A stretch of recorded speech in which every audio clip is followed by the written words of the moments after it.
Qing's novella Beauty on the Crossroad original text 1. Encounter the sea wheels started, and I found that there were only 2 female passengers in the official cabin. No, 13. One was me, and the other was a young woman wearing a black silk cheongsam, flesh-colored glass stockings, and white tiger leather high heels. At this time, she was pretending to sleep with her eyes closed, so I had to take a closer look at her. She was not ugly, with a thin oval-shaped face, as pale as ivory, and a pointed chin, holding the petite and exquisite mouth. Her lips were thickly smeared with lipstick, so they were as bright as roses. In the middle of the face is a high and straight nose bridge, like a white jade stem, although nothing can be seen with her eyes closed.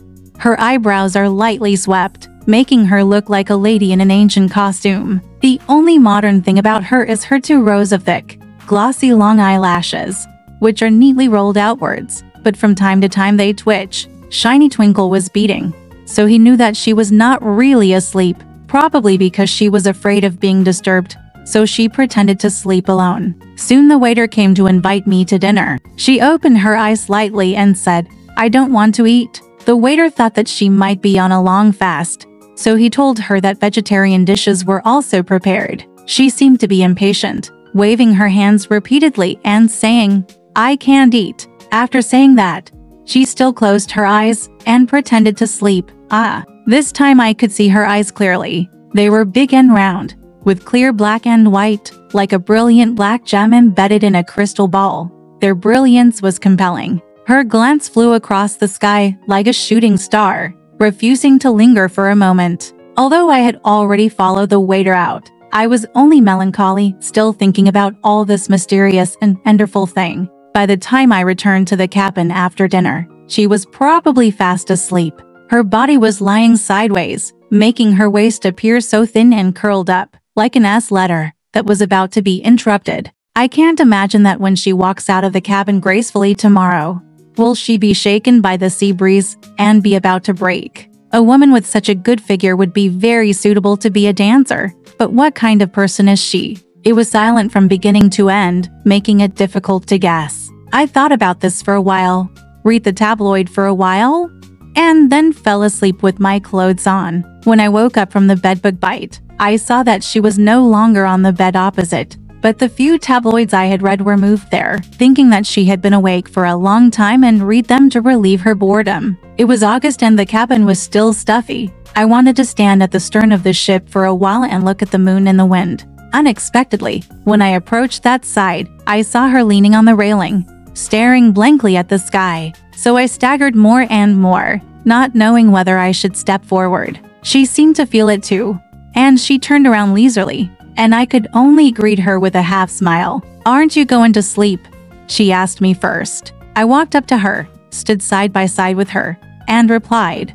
It was stuffy in the cabin, so I wanted to come out and have some fresh air. After that, there was nothing more to say. I hesitated for a moment and had no choice but to talk to her. She stood a little apart and looked at the sea in front of them. The night is deep, the water is dark blue, and it flows endlessly. There seems to be a black mark in the far distance. It is not a shore, but the intersection line between water and sky. The upper layer is chaotic air, and the lower layer is vast water. I suddenly thought of the moon. The Mid-Autumn Festival is coming soon. And although the sky is blurry, dark clouds, white clouds, and gray clouds are all mixed together, and the moon is covered. There were only a few small stars decorating this desolate night, and I couldn't help but sigh softly, alas. She suddenly laughed next to her. Her teeth were very thin and white. Maybe she has been spying on me for a long time. After all, I can't get rid of the habit of being a scholar. I always show my sentimentality, which makes me feel a little embarrassed when I think about it. After a while, I had no choice but to say to her, I was just thinking about the vastness of the universe. After half a sentence, I felt that it was too tactful, and I quickly stopped talking. Unexpectedly, she seemed to be interested and forced me to say, "You are quite poetic. The universe is so big, haha. In fact, the size of the universe we see is still different from the size of the universe we know. It's too far. We all have short sights. The so-called infinite view is actually only a few dozen miles away." I didn't answer in silence, feeling secretly excited in my heart. What kind of person was she? Intellectual. Of course. So she studied literature? Philosophical? Are you mentally disturbed? Have you studied liberal arts? I asked in a low voice. She smiled and replied, no, I have never been to college. I just read books randomly. I want to believe in science. You may think that the vastness of the universe is mysterious and sigh, but I know that we are in the universe as a group of stars, and the Earth is just a planet in the solar system. I couldn't help but glance at her as I listened, and I saw her looking at her frequently, and she seemed to be a little proud. I thought, you think I am a primary school student explaining it, right? But she didn't seem to care and just continued.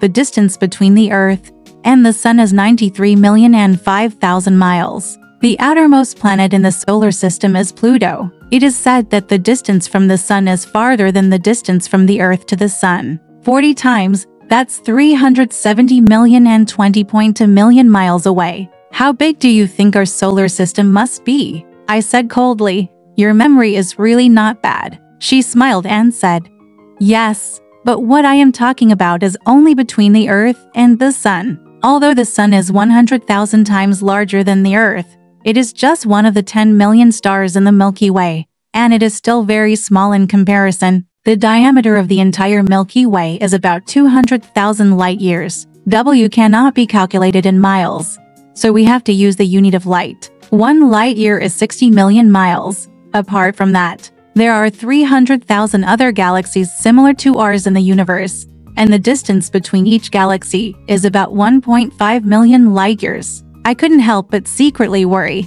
regretting that I should have come out to talk nonsense with her. Who would have the patience to listen to her recite geography textbooks in the middle of the night? Even if I didn't sleep, maybe she really had a mental problem, so she had to continue to talk to her. The Milky Way is really huge, unbelievably big. She smiled and seemed to have anticipated my thoughts, but she continued maliciously, said, that's not all. These galaxies are related to each other to form a larger system, the so-called supergalaxy. There are about 40 supergalaxies, and some people say there are more than 3,000. Simple, for example, the volume of the universe that our machine eyes can observe so far is 50 million light-years in diameter. However, this is only the universe known to mankind, which is the so-called actual universe, the universe that exists on the Earth. Of course, we can also imagine the universe to be even bigger, I think. Your big words are almost there, right? So he interrupted her and said, but no matter what, as Einstein said, although the universe is infinite, it is always finite. We can't always believe in Einstein, she said anxiously with her eyes wide open. Einstein may not always be trustworthy. He will no longer exist. And he and his theories may all disappear.